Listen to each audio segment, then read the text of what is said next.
আমি বিশ্ববিদ্যালয়ের স্টুডেন্টদেরকে, জাহাঙ্গীরনগর বিশ্ববিদ্যালয়ের স্টুডেন্টদেরকে প্রশ্ন করেছিলাম, বাংলাদেশে কি গণ অভ্যুত্থান হয়েছে নাকি বিপ্লব হয়েছে? এটা বলতে গিয়ে আমি বলেছিলাম, যদি গণ অভ্যুত্থান হয় তাহলে সংবিধান স্টিল এক্সিস্ট, আর যদি বিপ্লব হয় সংবিধান ডাজ নট এক্সিস্ট। এবং এটা বলতে গিয়ে আমি বলেছি, বাংলাদেশে কি সংবিধান এক্সিস্ট করে নাকি করে না? বাংলাদেশে কি এখন কোনো সংবিধান আছে বলে আমি নিজেই উত্তর দিয়েছি, না, নেই। কারণ যদি সংবিধান থাকে তাহলে আমাদের জন্য ভয়াবহ কিছু খবর অপেক্ষা করছে। তার একটি হচ্ছে, প্রধানমন্ত্রী শেখ হাসিনা যিনি ছিলেন অতীতে, তিনি এখনো প্রধানমন্ত্রী। কেন বলছি, মানে কেন আপনার এটা মনে হচ্ছে শেখ হাসিনা যদি এখানে পদত্যাগ করে চলে যান, তার প্রধানমন্ত্রী হওয়ার এখনো থাকার কেন মনে হচ্ছে? যে আপনাকে আমি বিশেষভাবে ধন্যবাদ জানাই, আপনি প্রসঙ্গটি তুলেছেন। এই প্রসঙ্গে কথা বলবার সময় আমাকে প্রেক্ষাপটটা দেখতে হবে। আপনি যদি আমার প্রেক্ষাপট, ব্যক্তি রুমিন ফারহানার প্রেক্ষাপট দেখেন, আপনি দেখবেন দীর্ঘ 17 বছর আমি সরকারের সবচেয়ে কঠোর সমালোচক ছিলাম। আমি আবার রিপিট ইট, আমি সবচেয়ে কঠোর সমালোচক ছিলাম। আমি দেশ থেকে বাইরে গিয়ে সমালোচনা করি নাই, নিজেকে সেফ রেখে সমালোচনা করি নাই, বাংলাদেশের মাটিতে বসে সমালোচনা করেছি। শেখ হাসিনার সংসদে উপস্থিত থাকা অবস্থা আমি বলেছি, এই সংসদ অবৈধ, এই সংসদের মেয়াদ আর একদিনও না বাড়লে আমি খুশি হব। আমি হচ্ছে সেই ব্যক্তি। সুতরাং আমি যখন একটি আলোচনায় এই প্রসঙ্গটি আনলাম, আমি দেখলাম আমার ভালো লেগেছে। ক্লাস 5 পর্যন্ত পড়াশোনা যে ব্যক্তির, আমি দেখলাম তিনিও সংবিধান ব্যাপারে ব্যাপক জানেন এবং তিনি আমাকে গালাগালি করে ধুয়ে দিলেন যেন তিনি বোঝেন কি বলা হয়েছে। আবার একই সঙ্গে ডাক্তার, ইঞ্জিনিয়ার, অন্যান্য প্রফেশনের যারা আছে তারাও ইকুয়ালি গালাগালি করলেন। আমার খুব অবাক লাগলো যে অ্যাটলিস্ট শিক্ষিত সমাজের তো একবার চিন্তা করা উচিত ছিল যে কথাটি আমি কেন বললাম। এক, দুই হচ্ছে, এটা আমি কোনো রাজনৈতিক ময়দানে বলি নাই যে যেখানে সকল শ্রেণীর মানুষ থাকবে। আমি একটা বিশ্ববিদ্যালয়ে সংবিধানের ওপরে লেকচার দিতে গিয়ে আমি কথাটা বলেছি। আমি যখন একটা বিশ্ববিদ্যালয়ে লেকচার দিতে যাই সংবিধানের ওপরে, তখন আমি রাজনীতিবিদ হিসেবে যাই নাই। আমি সেখানে একজন আইনজীবী, আইনের ছাত্রী হিসেবে আমি সেখানে গেছি। এখন আসেন, আমি এই কথাটি কোন প্রেক্ষিতে বলেছি। আমি বিশ্ববিদ্যালয়ের স্টুডেন্টদেরকে, জাহাঙ্গীরনগর বিশ্ববিদ্যালয়ের স্টুডেন্টদেরকে প্রশ্ন করেছিলাম, বাংলাদেশে কি গণ অভ্যুত্থান হয়েছে নাকি বিপ্লব হয়েছে?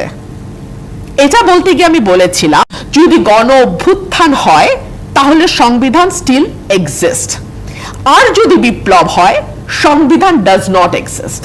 এবং এটা বলতে গিয়ে আমি বলেছি, বাংলাদেশে কি সংবিধান এক্সিস্ট করে নাকি করে না? বাংলাদেশে কি এখন কোনো সংবিধান আছে বলে আমি নিজেই উত্তর দিয়েছি, না, নেই। কারণ যদি সংবিধান থাকে তাহলে আমাদের জন্য ভয়াবহ কিছু খবর অপেক্ষা করছে।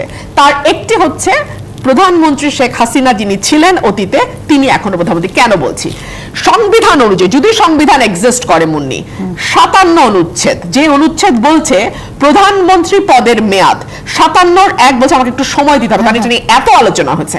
57-1 বলছে প্রধানমন্ত্রীর পদ শূন্য হইবে যদি ক, তিনি কোন সময় রাষ্ট্রপতির নিকট পদত্যাগ পত্র প্রদান করেন, শেখ হাসিনা পদত্যাগ পত্র প্রদান করিয়াছেন, অথবা তিনি সংসদ সদস্য না থাকেন। শেখ হাসিনা সংসদ সদস্য না, কারণ পার্লামেন্ট ভেঙে দেওয়া হয়েছে। অর্থাৎ ক, খ দুটোই তিনি স্যাটিসফাই করেন। তাহলে কি? তাহলে 2 হচ্ছে, সংসদের সংখ্যাগরিষ্ঠ সদস্যের সমর্থন হারালে প্রধানমন্ত্রী পদত্যাগ করবে। আচ্ছা, এটা 2টা অত ইম্পর্টেন্ট না। 3-এ আসেন, প্রধানমন্ত্রীর উত্তরাধিকারী কার্যভার গ্রহণ না করা পর্যন্ত প্রধানমন্ত্রীকে স্বীয় পদে বহাল থাকিতে এই অনুচ্ছেদের কোনো কিছুই অযোগ্য করিবে না। সংবিধান যদি বহাল থাকে, তিনি 1-এর ক অনুযায়ী পদত্যাগ পত্র জমা দেওয়া সত্ত্বেও 57-3 বলছে তিনি তার উত্তরাধিকারীকে কার্যভার বুঝিয়ে দেওয়ার আগ পর্যন্ত প্রধানমন্ত্রীর পদে থাকিতে এই সংবিধানের কোনো কিছুই তাকে বারিত করিবে না। তার মানে কি দাঁড়ায়? এই সংবিধান যদি থাকে তাহলে প্রধানমন্ত্রীকে মানতে হবে। আচ্ছা, তাই যদি হয়, এই নানান সমস্যা সমাধানের জন্য সুপ্রিম কোর্টের রেফারেন্স চাওয়া হয়েছে 106 অনুচ্ছেদে। 106 কি বলছে? সুপ্রিম কোর্টের উপদেশমূলক এখতিয়ার। এটা কিন্তু রায় না, it's an opinion, an advice. যদি কোনো সময়ে রাষ্ট্রপতির নিকট প্রতীয়মান হয় যে আইনের এইরূপ কোন প্রশ্ন উত্থাপিত হইয়াছে বা উত্থাপনের সম্ভাবনা দেখা দিয়াছে যাহা এমন ধরনের ও এমন জনগুরুত্বপূর্ণ যে সেই সম্পর্কে সুপ্রিম কোর্টের মতামত গ্রহণ করা প্রয়োজন। মতামত, ইটস অ্যান ওপিনিয়ন। তাহা হইলে তিনি প্রশ্নটি আপিল বিভাগের বিবেচনার জন্য প্রেরণ করিতে পারিবেন। উক্ত বিভাগ স্বীয় বিবেচনায় উপযুক্ত শুনানির পর প্রশ্নটি সম্পর্কে রাষ্ট্রপতিকে স্বীয় মতামত জ্ঞাপন করবেন। It's an opinion, again and again and again it's an opinion, it's not a mandatory judgement.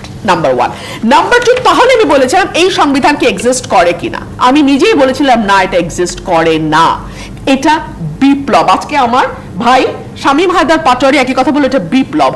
এখানে যে এই সরকার যে সমস্যাটা তৈরি করেছে, এই সংবিধানের অধীনে একটা বিপ্লবোত্তর সরকার যখন ওথ নেয় তখন একটা লেজে গোবরে অবস্থা তৈরি হয়, সেটাই আমি বুঝেছিলাম। মুশকিল হচ্ছে আমার কথাটি না বুঝতে পেরে ক্লাস 5 পাস থেকে শুরু করে ডাবল পিএইচডি পর্যন্ত সকলেই কিন্তু